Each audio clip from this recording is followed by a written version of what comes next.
বিয়ে হয়ে এ বাড়িতে এসেছি প্রায় 9 মাস মতো হবে। আজ আমার মা বাবা আমার শ্বশুর বাড়িতে আসছে, কিন্তু অন্য সব বারের মতো মা বাবা আসা আমি একটু উত্তেজিত বা আনন্দিত নই। কারণ অন্যবার কুটুম হিসেবে এলেও এবারের আসাটা সম্পূর্ণ অন্য রূপে, অন্য কারণে। আমার শাশুড়ি মা আমার বাবাকে গতকাল দুপুরে ইমার্জেন্সি কল দিয়ে আসতে বলেছেন। আজ বাড়িতে আমাকে নিয়ে একটা লম্বা মিটিং হবে।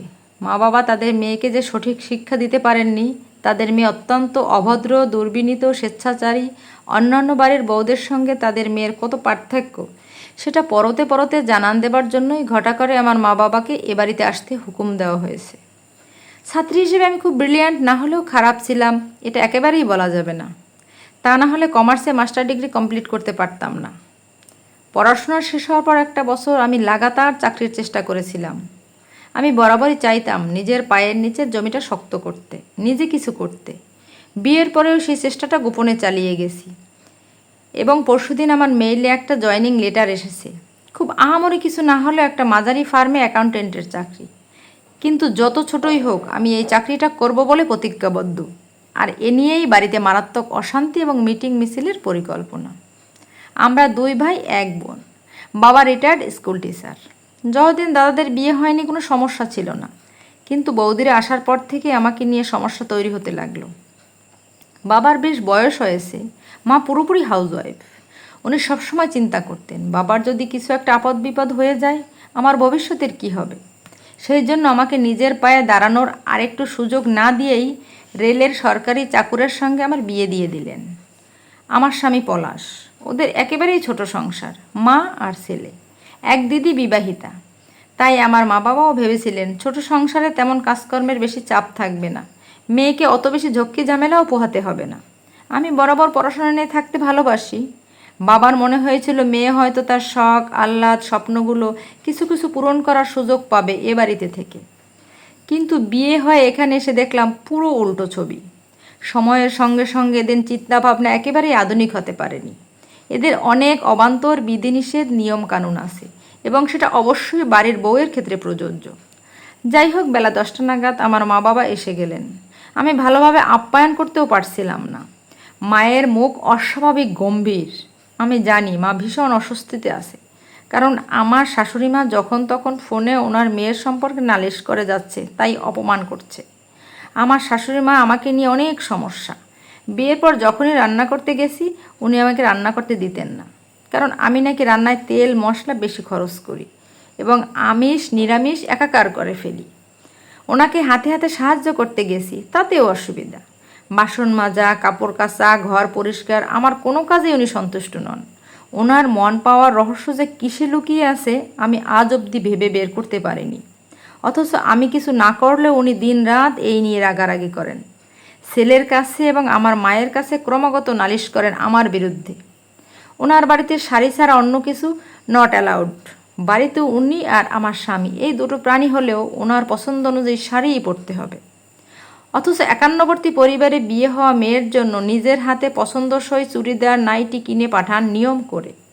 আমি বেশি কিছু বলতে পারি না, কারণ এমনিতেই আমার মাকে অনেক কথা শুনতে হয় মাথা হেট করে।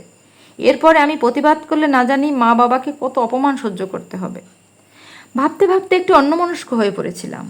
বাবা এসে আমার মাথায় হাত বুলিয়ে বলল, "কী রে মা, সকালে চাটা খেয়েছিস কিন্তু?" অনেক দিন পর নরম কথার স্পর্শ পেয়ে চোখে জল এসে গেল।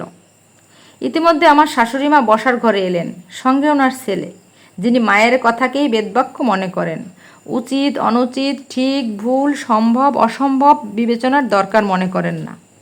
আমার মা শুকনো হেসে বললেন, "কি দিদি, সব খবর ভালো তো? শরীর ভালো আছে?" তারপর আমার স্বামীর দিকে তাকিয়ে বললেন, "বাবা পলাশ, ভালো আছো তো?" আমার স্বামী ঘাড় কাত করে হ্যাঁ বললেও শাশুড়ি মা বলে উঠলেন, "তা যে বাড়িতে আপনার মেয়ে বউ হয়ে আসে সে বাড়ির লোকজন ভালো থাকবে বলে আপনার মনে হয়? মেয়েকে কি সহবত শিক্ষা কিছুই দেননি?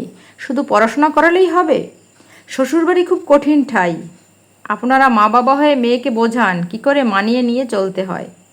মা কিছু প্রতিবাদ না করে মাথা নিচু করে নিলেও বাবা ক্রমাগত ভুরু কোঁচকালো, কিন্তু মুখে কিছু বলল না। পলাশ চোখে মুখে যতটা সম্ভব বিরক্তি ফুটিয়ে বলল, "এত স্বাধীনচেতা মনোভাব যখন, এতই নিজের পায়ে দাঁড়ানোর ইচ্ছা, তখন বিয়ে করার দরকার কী ছিল? তোমাদের কি বিয়ের পরে সংসার এড়ানোর জন্য বিপ্লব করার কথা মনে পড়ে? বাবার কাছে থাকতেই বিপ্লবটা হয় না কেন? আমার চোখ ফেটে আজ আর জল আসছিল না, কারণ এই 9 মাসে এত জল পড়েছে যে সব জল শুকিয়ে গেছে। আমি বুঝে গেছি আজ আগুন ঝরানো প্রয়োজন। ইতিমধ্যে আমার শাশুড়ির ফোন আসায় উনি ভেতরে চলে গেলেন। পলাশ আমার বাবার কাছে আমার বিরুদ্ধে নালিশ করতে ব্যস্ত হয়ে পড়ল। তখন মা আমাকে হাতটা ধরে পাশে বসিয়ে বলল, এত খরচ করে বাবা বিয়ে দিল তোর, একটু মানিয়ে নিয়ে চলতে পারছিস না? কত মেয়ে নেশাখোর স্বামী নিয়ে সংসার করে, দরজাল শাশুড়ি নিয়ে মাঙার খেয়ে কত অত্যাচার সহ্য করে সংসার করছে। তোর তো তেমন কোনো সমস্যা নেই। মানছি শাশুড়ি একটু খিটখিটে, পলাশ একটু বেশি মা ভক্ত। ওদের একটা আধটা কথা গায়ে মেখে নিলে এমন কি অসুবিধা হবে? পলাশ ভালো চাকরি করে, 3টে তো প্রাণী। তোর ওই ফার্মে চাকরি করতেই হবে? আর সত্যি তো, বাড়িতে দুজনেই বেরিয়ে গেলে সংসার দেখবে কে? কেন আমরা হাউসওয়াইফ হয়ে চিরজীবন কাটালাম না? আমি বললাম, মা, আমি পড়াশোনা শিখেছি জীবনটা ঘরে বসে নষ্ট করার জন্য নয়। যতই পলাশ চাকরি করুক, আমার নিজস্ব একটা আইডেন্টিটি আছে, নিজের ইচ্ছে অনিচ্ছে আছে। তোমাদের প্রতি আমার তো একটা দায়িত্ব আছে। মা বলল, আমরা কি বলেছি আমাদের তোর থেকে কিছু লাগবে? তুই মন দিয়ে সংসারটা কর, তাহলেই হবে। দেখ, সংসারটা ভেঙে গেলে গিয়ে পড়তে হবে ওই দাদা বৌদিদের কাছে, তখন বুঝবি কতটা জ্বালা। ঠিক তখনই আমার শাশুড়ি মা ফোনে কথা বলতে বলতে বসার ঘরে ঢুকলেন। শেষটুকু শুনে আন্দাজ করলাম ননদের ফোন। ওপার থেকে কি কথা আসছে শুনতে পেলাম না, তবে উনি বলছেন, শোন, একদম অন্যায় আবদার সহ্য করবি না। এখনও মাথার ওপর তোর মা আছে, ভাই আছে, এ বাড়িতে তোর অধিকার আছে।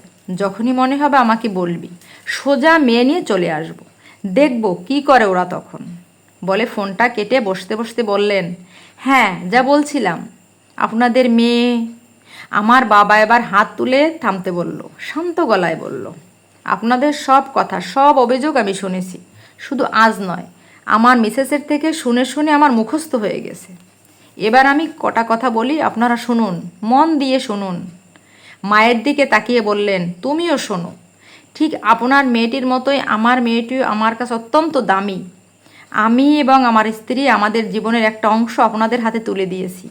তাকে আপনাদের মতো করে গড়ে পিঠে নেওয়ার অধিকার অবশ্যই আপনাদের আছে, কিন্তু তার মানে এই নয় যে এখন থেকে তার এক এবং একমাত্র পরিচয় আপনার বাড়ির বউ বা বাবা পলাশ তোমার বউ। সে একজন আলাদা মানুষ, সে স্বাধীন দেশের স্বাধীন নাগরিক। তার কেরিয়ার নিয়ে সে কি করবে সেই সিদ্ধান্ত নেওয়ার সম্পূর্ণ অধিকার আছে। হ্যাঁ, সংসার কিভাবে চলবে সেই বিষয়টা আলোচনা সাপেক্ষ, তবে সংসারের অচলাবস্থার দোহাই দিয়ে একটা মানুষের 17-18 বছরের পরিশ্রমের সাফল্যকে উপেক্ষা করা শুধুমাত্র অন্যায় নয়, চরমতম অপরাধ।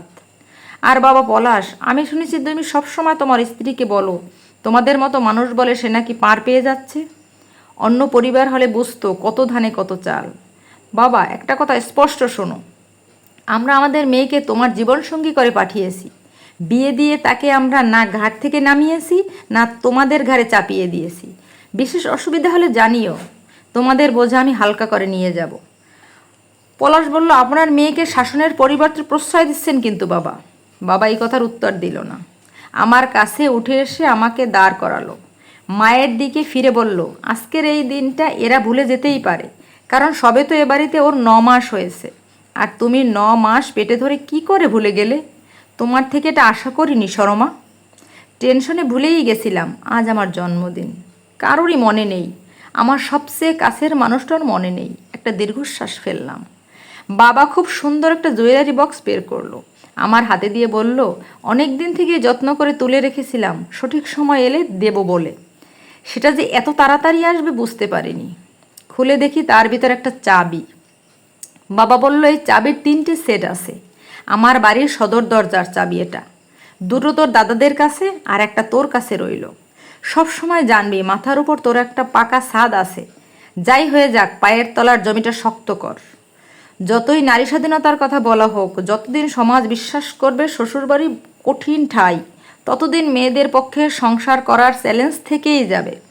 প্রথম থেকেই ছেলের বউকে বিরুদ্ধপক্ষ না ভেবে তাকে মানিয়ে নেওয়ার সুযোগটা দিলে ক্ষতি কি? আপনার যেমন একটা মেয়ে অন্য বাড়িতে আছে, ঠিক যেমন করে আপনার চিন্তা হয় তার ভালোই ভালো লাগে, তার খারাপে খারাপ লাগে, ঠিক তেমনি অন্য কারোর মেয়েটাও তো আপনার কাছে আছে। পরাধীনতা কি শুধু শিকলে বেঁধে রেখে হয়? সমাজ সংসারের নানান অহেতুক নিয়মের শিকলেও মানুষ পরাধীন হয়। সংসার তো কোনো জেলখানা নয়, বাড়ির বউটাও অপরাধী বা আসামি নয়। সম্ভব হলে তাকে শাসনে নয়, ভালোবাসায় বাঁধুন। ভালোবাসলে তবেই শাসনের অবাধ অধিকার পাওয়া যায়। বিশ্বাস করুন, ভালোবাসা দিলে সবাই সম্ভব। অবাধ্যকে ভালোবাসলেও বশ করা যায়।